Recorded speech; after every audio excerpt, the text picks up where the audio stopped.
Hi, friends.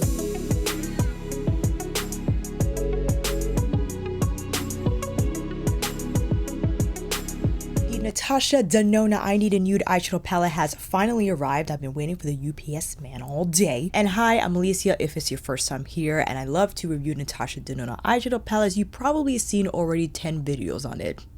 It's okay. Let's set up the timeline, shall we? The I Need a Nude concept hit beauty shelves back in August of 2019 when Natasha Denona released her I Need a Nude lipstick collection featuring 18 beautifully curated nude shades ranging from cool nude to pinkish nude to all the nudes, okay? On October 2020, Natasha released her holiday collection, which featured the mini Zendo eyeshadow palette as well as the I Need a Nude highlighter. I believe this was the I Need a Nude Glow specifically. I believe this was a newer formula at the time, and it was accompanied by 2 limited edition I Need a Nude lipsticks in the special mirrored packaging. And then in December of 2020, we have the I Need a Nude lip crayons accompanying the I Need a Nude lipstick, so we got the definition and the staying power as well. And finally, we have arrived to now. August 18th, 2023, Natasha Denona released the product that is synonymous with her name.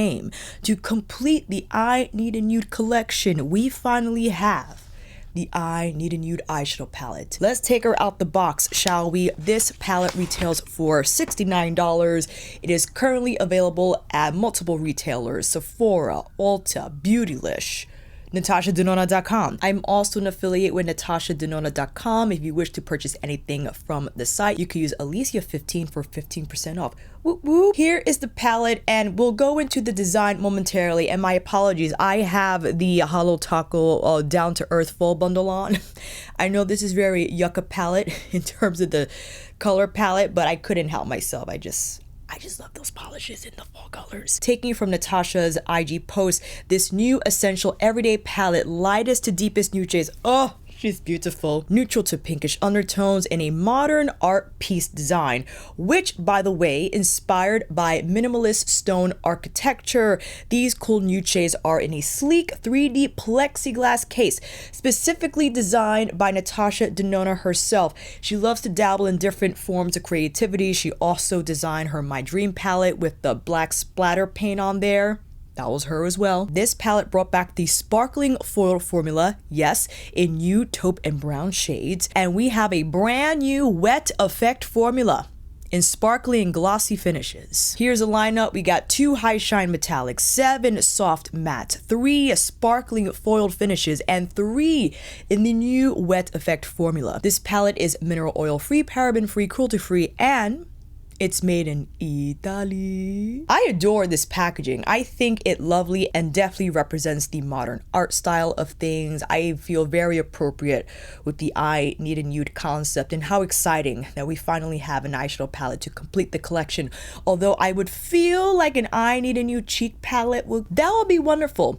Even if it's a duo, maybe she could do the cream blush and like a blush topper, since we already have the I Need a Nude Glow, you know what I'm saying? I have the Glam Palette blush on in light. I thought the pinkyish cream blush shade would match nicely with the shades found in the palette. And speaking of shades, why don't we get into these swatches? Stone is a matte light medium warm taupe. Whisper is a metallic light nude pink. Ella, a sparkling foiled warm fawn. The smoothness is insane. Already, I'm excited. Vague is a matte medium warm dusty rose. Travertine is a metallic soft amber. Travertine, my apologies. We got our first sparkling wet effect formula. This is Delilah, the sparkling wet effect in silver brown. My goodness, that definitely gives off a glossy finish while being lightweight and having beautiful adherence to the skin. Silhouette is your matte coffee bean brown. Our first sparkling foiled champagne in the shade Muse. My goodness, that is absolutely outrageously shiny. Ooh, Muse. Right in the center of the palette too, to establish It's radiance. I love it. Fair is a matte light misty rose. Filigree is a sparkling foiled medium neutral brown. Wit, a matte light warm rose. Ooh, we got the glossy wet effect in Sheen. A warm champagne. So lightweight but beautifully shiny at the same time. Oh, I love it. Tender is your matte medium taupe. Mesh, your matte light dusty rose. And our third wet effect shadow, Mia, in icy pink. So here are all the shades from I Need a Nude. Incredibly excited, as I feel this is truly cool neutral in terms of the spectrum, but I adore the fact that Natasha included rose tone. I consider rose to be a neutral, and you know, it's funny, between her glam concept and the I Need a Nude concept, I do think them similar in terms of having these neutral shades, quote unquote, available for several skin tones. But the I Need a Nude concept is interesting. I think it expands beyond the glam concept, because the I Need a Nude concept interesting compared to the glam one. The glam one, I think, is overall more cooler tone, and I Need a Nude sits on the center of the nude spectrum, if you will, especially, again, as I mentioned, including the rosy tones.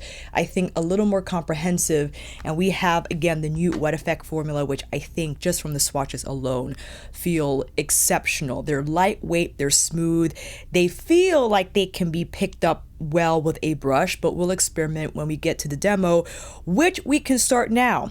I don't know how many looks I would like to do in this one video, because I would like to edit this once I'm done filming to get that momentum going, to possibly upload it tonight, and perhaps dedicate another video altogether to 6 looks, as I like to do with one palette. So now that we've established the details and the swatches, I think it's time for you to come in a little closer. That's enough. Prep the lids with Linda's Till the End primer. If I decide to do another round, I might have to go in with concealer, but we'll start off with this. I gotta go in with the rose tones, fam. So let's go in with Vague, which again is giving us warm, dusty rose. And if it's your first time encountering or seeing a Natasha Denona palette in action, Natasha likes to construct her palettes in a way where no matter what row, column, quad, trio, or what have you encounter, you'll be able to create a look from that combination. So Natasha creates that matrix so it's easy for the user to combine shades, especially here with the I Need a Nude curation. Definitely makes it more simple, right? And already, I love Vague. It's rosy, but it's not red. It's not picking up red on my skin tone. It's definitely more rosy brown. My favorite. Let's tap in some Fair. Fair, again, is our light misty rose, and I'm using that to feather the edges of Vague and to provide a little bit of highlight here on the brow bone. Taking my Tonsetted YKQ12, this is a Kolinsky brush, which I think appropriate to use with these foiled metallics. I'm looking at Ella. I think Ella's gonna be a good time. That's our sparkling foiled warm fawn. Let's wiggle the brush back and forth and then start to pack that on the lid. Now, as suspected, and just from my experience with Natasha Denona metallics, if you want to get a light wash of metallic, you might use a brush. If you want a little more impact, I think it best to use a finger. You will have far better pickup. If you wish to not use a finger, I think a sponge tip applicator will fare just fine, especially if you wanted to get more precise here in and under the crease, which is what I plan to do now with my Surratt shader. Where is it? Hello? Or I could take my Hokuto shader. That's fine as well. Anyone will do. Just to neatly carve here in and under the crease. Ella is lovely. It looks browner in pan, but when applied on the lid, it takes on a lighter hue, which I like. But the shine on this is exceptional. Now here's the thing. You go from the rosies to the light taupes to silhouette. So there's not really like a medium tone shade if you wanted to soften the outer lid. Cool, that's fine. I think, however, we can probably use a softer brush to pick up a little bit of silhouette just to create a little bit of contrast here, just a touch more intensity. And I'm sure if you wanted to build up more, you could use a slightly more dense brush.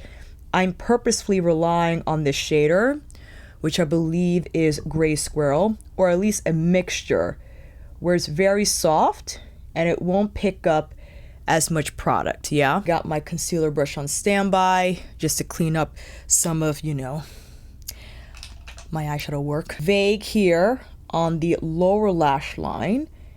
And to continue what we did with Silhouette, I'll place some here on the very outer third of my lower lash line. Now, in terms of how the mattes are performing, and we only have the powder matte formula in I Need a Nude. We don't have any cream to powders, and that I feel mimics a similar setup that's found in the Glam palette. Is either all powder mattes or metallic or specialized shades, no cream to powders. Taking my Sonergy Mini Booster, going in with a little more Silhouette, as I want to refine the blend here a little bit more. Just pull it out slightly and create this nice smoky bracket. And if I wanted, I can go back in with Vague to further fluff out the edges. If I wanted that gradient to be more prominent, that rises out of Silhouette, you know what I'm saying? I don't think that's too smoky for the day. You most certainly, again, can control the intensity, especially if you use a softer brush. And I'm just applying a little more Ella here over the borders of Silhouette. Pretty. Now for the inner part of the eye, we gotta use one of these wet effect formulas. All right, so Delilah was our first one. Delilah is right here. I don't know. No, that could... I'm actually gonna do this. I'm gonna take my finger and place Delilah on the center. Oh yes, you can layer this, I think, successfully. If you want it more, probably could apply with the wet brush, but just from this demo alone, I think it's fantastic to layer over the full metallic shades if you wanted it to appear more glassy in finish. And then perhaps we could go in with Sheen. Sheen is the glossy wet effect in our warm champagne shade, definitely inner corner. Okay, and I'm pulling it in and under the inner part of my lid so it can have that continuous effect. Pulling it here, then on the inner corner. Okay, that is very nice. And you know I like to invite another shade altogether on the lower inner half. I think I'll go in with Whisper, the metallic light nude pink.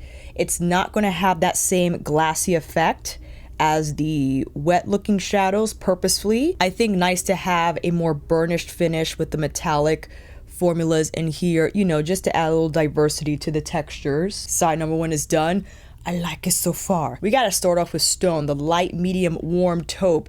See how that looks here in on the crease. It's giving me a little bit of shading for sure. I might have to build up the color a little bit just so you can see again that taupiness coming through. That's nice. I think you can detect the taupe shade on the crease. Let's go in with Filigree. I'm looking at Filigree. Yes or no? We gotta do Muse. Muse is the sparkling foiled champagne. My gosh. I'll place that on the majority of the lid. This by far is one of the shiniest shadows that exist in this palette for sure. And like I did with Ella, I'll take the shader brush to carve out and to just finesse this application a little bit more. I'm tapping in order for Muse to better adhere to the lid. Muse is giving me Astral Solstice vibes for sure, but this has a little more adherence than Astral Solstice. I think Astral Solstice is drier, which is totally fine, but this has a little more adherence to the skin. And I'm kind of deciding on the outer lid. I don't want to go in with Silhouette. I do want to maybe use Filigree, the sparkling foiled medium neutral brown, just to invite a little more of a gradient here. tapping that on the outer part of my lid. I'm still using the same little shader I applied Muse with. I think that's enough. I could try to use my jumbo blender, which is designed to pick up a little more, but it is a larger brush. I'm tapping in order to maintain a little bit more control here. And since it is the sparkling foil formula, I don't want to swirl and twirl. I'm relying on the tapping motions so I can get the color where I would like it to stay without any casualties, you know what I'm saying? If I wanted to whip it out, I'm pulling gently here, just whipping out in a very soft fashion. For the outer part, with my Rephr 3 filigree here on the outer part of my lower lash line, and for the lower lash line itself, travertine, I think that would be a nice kind of lower lash line moment. I could have gone in with Muse, but since I would like to use as many shades as possible, I am trying to kind of cocktail. And again, travertine, we're looking at the soft amber shade. So that does give us a little bit of color on the lower lash line. If you wanted to add more definition, you can use silhouette here, and I'm tracing my lash line with that color.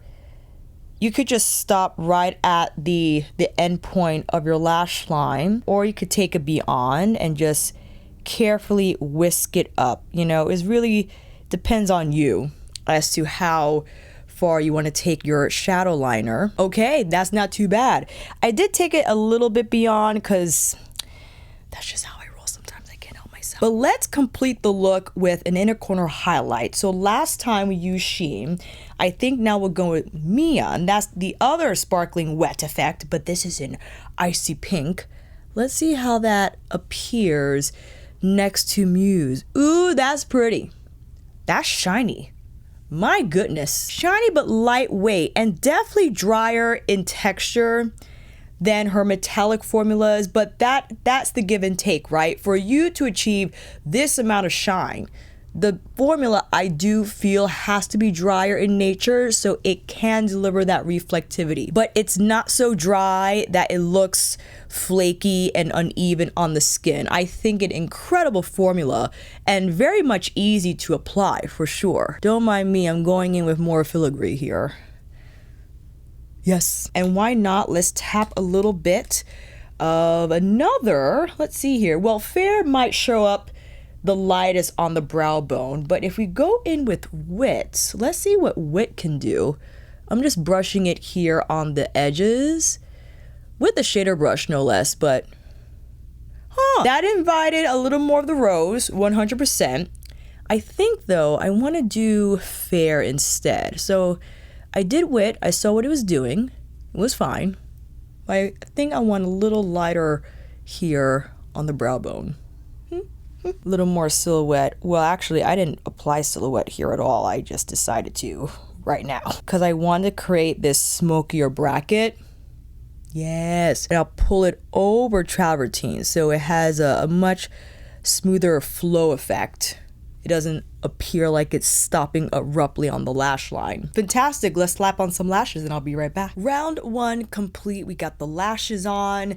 I have to say, this is the type of shadow and these are the type of looks that look better in person. The palette itself looks amazing in person, but again, I think the shadows themselves just have a beautiful effect face to face in person. I mean, let me just say this. I adore the fact that we have a rose tone. We got two rose tones in here that are neutral, cool in nature, but beautifully carry the taupes as well, and the different fawn and amber shades in here. That's how I feel about Byredo's Remembrance, where you got the rosy browns and the peachy browns, which I do think that palette maybe leans a little warmer because of the corals in there, but the I Need a Nude roses, they're perfect. They're just dead on neutral, which I appreciate since it just adds a little bit of zhuzh to the look. If you wanted to steer it rosy, you could. If you wanted to strictly stick with the more taupes, you can as well. I also think, well, I used all the metallics. Well, the metallics, the foiled metallics and the wet glassy stuff. I use all textures on both eyes, and I'm happy that there's a little bit of range here. You got the lighter types of metallics, the super glossy ones here, but then you got the browns also, and silhouette definitely helps to provide a little more intensity, whether you want it exclusively on the outer corner or you want it as a shadow liner, as I did here. In several of Natasha's demos, she heavily relied on her liner to create that crazy smoke on the outer lid. She first went in with the liner and then used silhouette to blend it out. So I think if you wanted even more intensity, you probably have to follow her lead and go in with the liner first. In regards to the formula, and I have all of Natasha's palettes. I have all of her middies. I don't have all of her minis. I didn't get the last one. Had to get this one, however. The formula is consistent top to bottom. I think all the mattes, I didn't use all the mattes, which, okay, fine. I'll do one more demo. But the masks that I did use for these two looks, I think are exceptional. They're easy to apply. They're not too dry, not too creamy. I think they adhere to the skin well. They don't muddy up, although I do know to not over cocktail Natasha Denona mattes. I try to hold back on that a little bit and just rely on 1 or 2 shades. 3 at the most, but I think from this selection you could pretty much just stick to 2 and get really nice gradients without them looking muddy on your lids. A lot of the metallics I think fare better with a finger application for better adherence, although you can use a brush just for a lighter application. So not that it's bad, I think it's fine if you don't want that much shadow on your lids and you purposely want to accomplish more of a veil-like delivery of color. You very much can do that with a brush application. Let's go into the second round. I know I'll just edit as fast as I can because I want to try Delilah exclusively solo on the lid. Maybe try wet and then tender. We didn't use these yet through the crease, so let's take this off and I'll be right back. As promised, let's begin with tender, looking at, again, medium taupe, pulling that through the crease, and I suspect it will give off a little more color than stone. That's the taupe we had on this side during our first round. I'm lightly taking that through the crease and I'm building up just gently here. I also applied my concealer for primer this time around just to offset the dryness a little bit. I'm being a little liberal with it. You know, I'm taking it beyond the crease point, seeing where that goes. That's pretty. And I want to keep this mostly cooler tone, so not inviting any of the rosier mattes. And this time I want to go in with Delilah. Delilah, I believe, is our sparkling, yes, the sparkling wet effect silver brown. Tapping that here over tender. My goodness. And again, I'm using my finger just to get the majority of the color on the lid, and then following again with my Hokuto shader just to be a little more precise here in and under the crease line, and taking it over the outer lid as well.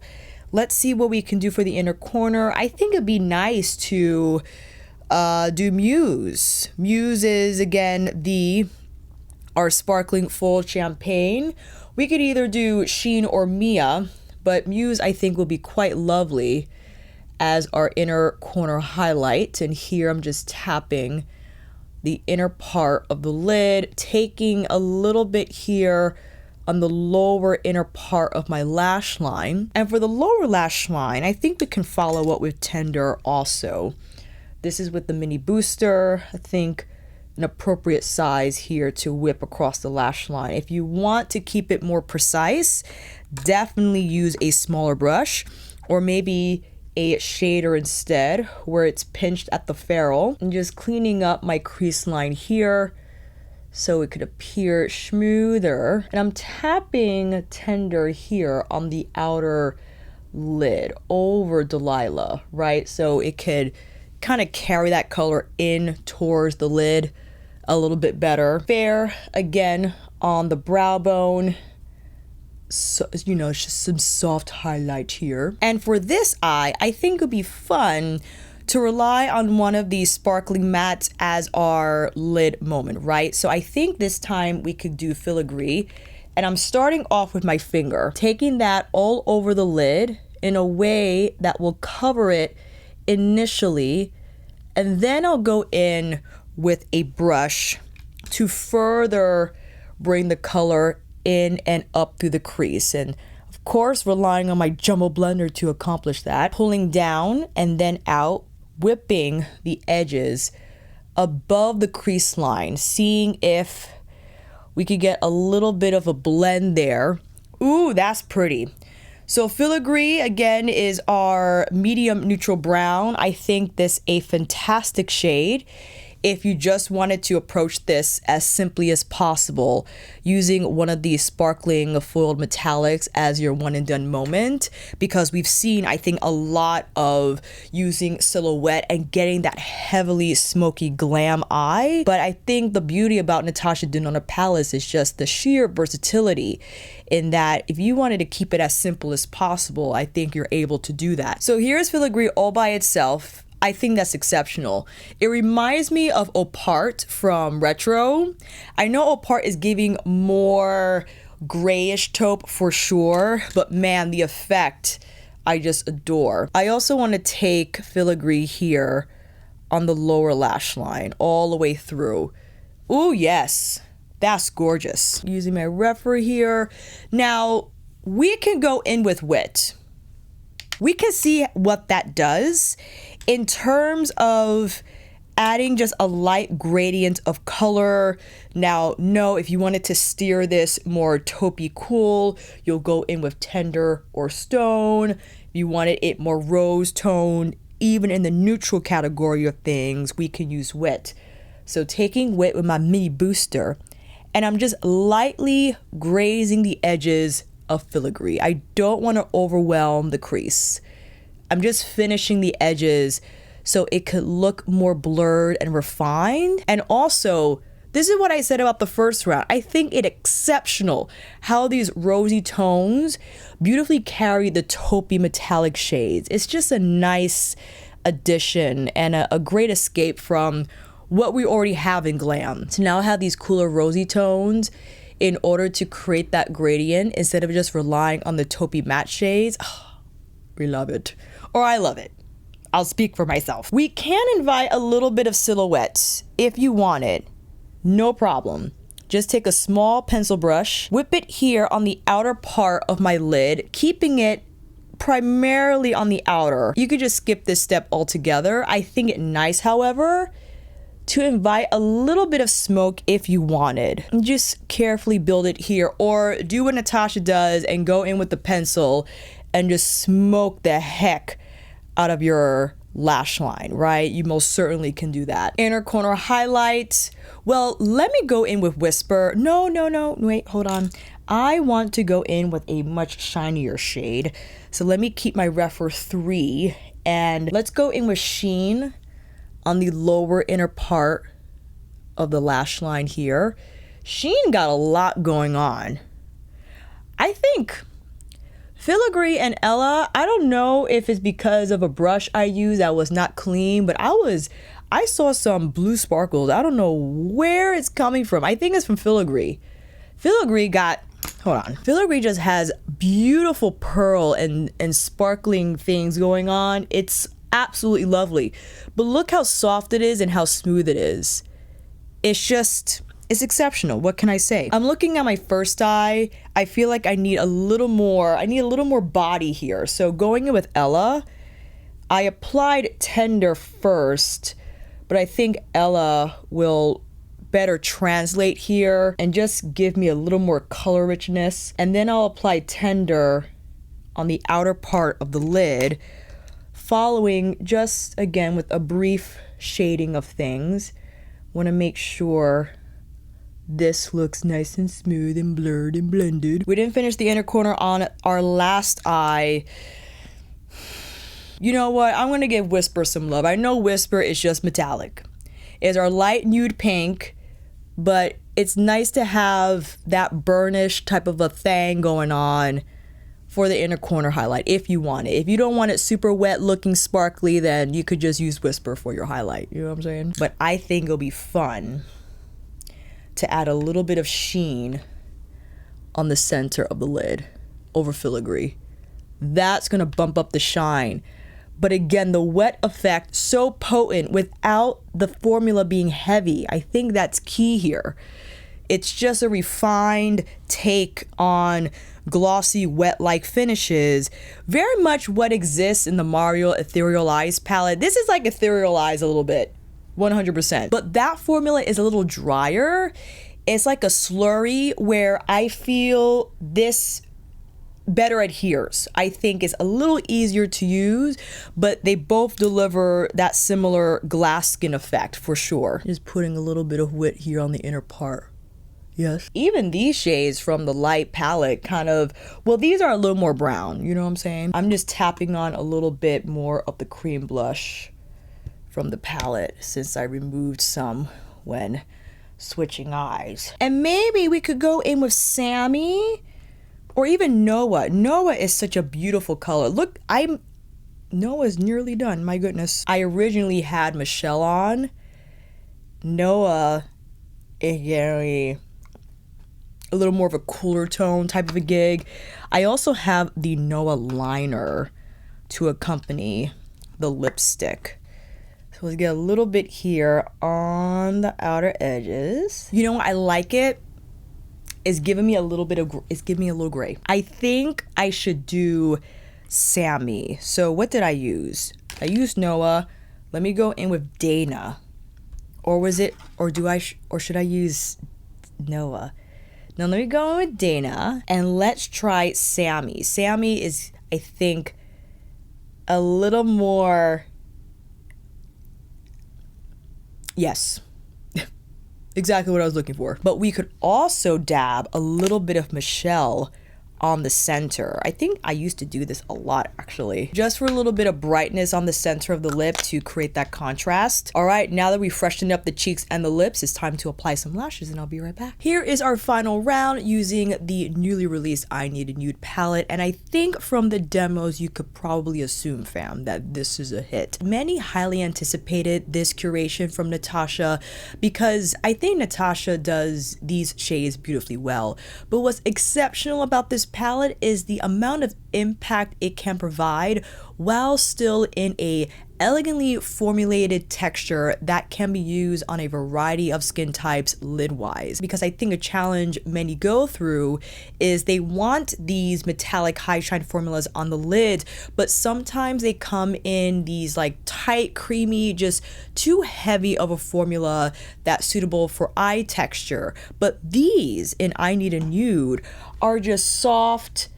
Like, they don't have that much grip. They have a lot of versatility in terms of whether you want to apply them with a brush or a finger. You could build it up, but it won't look heavy on the lid, and it just delivers like that lovely, glossy, yes, high reflective finish, sun shining on the water effect, while being lightweight in texture, and I think that's crucial. The mattes, my goodness, I adore these tones. I didn't use mesh, I realize, I'm sorry.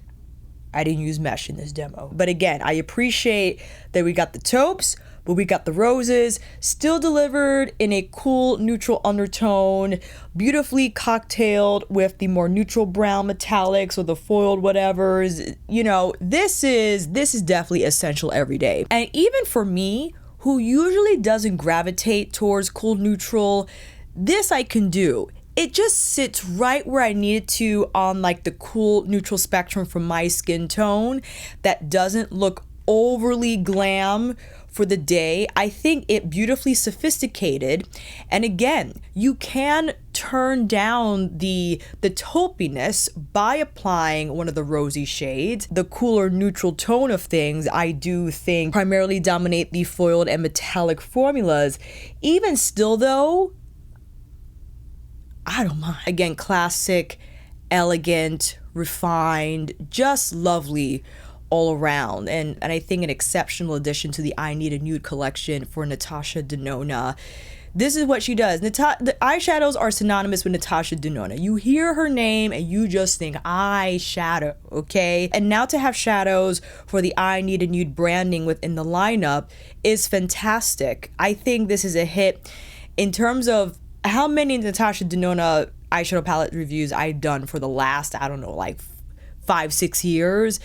One of her best performing palettes. I don't think there's a dud in here. It's consistent, again, from the powder matte all the way through the specialized shades.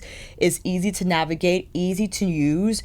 Sure, the one caveat, they all look similar. I think all 4 looks that I have done appear very much the same.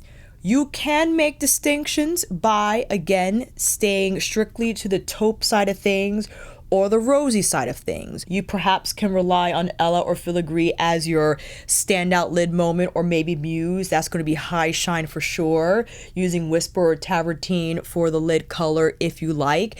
And then steering the overall look to appear rosy cool or just taupey cool by pairing it with the appropriate matte. I think that's the only way you can create that distinction if you wanted.